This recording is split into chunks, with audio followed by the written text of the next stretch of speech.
far back, middle.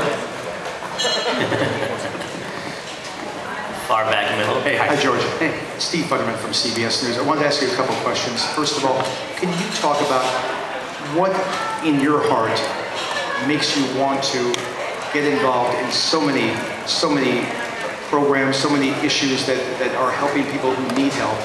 A second question, a bit away from that. Your father, we all knew and know. Easy. Well, we knew him when he was in LA. Still know him. Don't knock him off yet.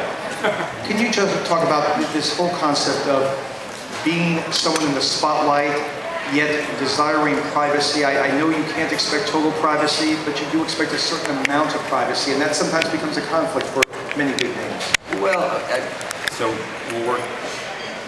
Let me take the first question, which is, I don't particularly do more than anybody else, in the position I'm in. I try to pick subjects that I can learn about and then focus on, and then try to do as much as I can. And if you have a tremendous amount of heat from the spotlight, then you're able to shine a little bit more of a light in a different direction, and it's just deflecting. My dad calls it a celebrity credit card that you just try to cash in on other places. And people were asking me about Haiti at one point, and I said I wasn't a Haiti expert. I was sort of a fundraising expert, more than anything.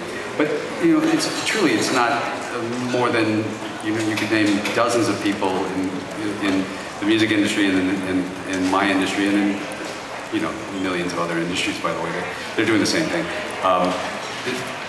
I think if you're in this position, you should do it.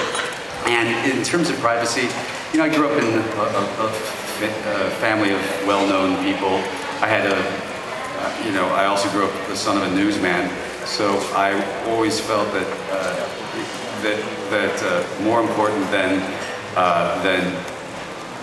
my wishes for privacy would be the sort of First Amendment rights. So I always opted for the First Amendment rights over my personal rights of privacy. So I always felt like what the inconveniences that I have are worth it rather than infringing on any of the others.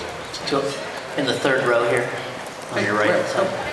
Hi, George. Hey. Right here. I'm sorry, Mr. Clooney. Yes, thank you. Congratulations. This award you just deserve it. If I could end with anyone, I would want you. So I would love to hear what your reaction was the other week when you heard about Prop 8 being lifted. I think it was terrific. I mean, it's now been unlifted again, and it'll be, these are those kind of things that take long times, to change. Most people that are against the idea of Prop 8, feel that it's a civil right, and I think that eventually it will become an archaic. People will look back at this period of time in history and think of it as an archaic time. I don't. I feel like this will be. It's a slow rolling process, and it will happen eventually. George, right in front of you. Oh, hey. Hi. As someone who follows world events closely, is there someone who you think has impressed you the most in terms of their impact on the world in 2010 in particular? Well, sure. There's there are people that I've worked with personally that I found. There's the French Foreign Minister Bernard Kouchner has been pretty amazing.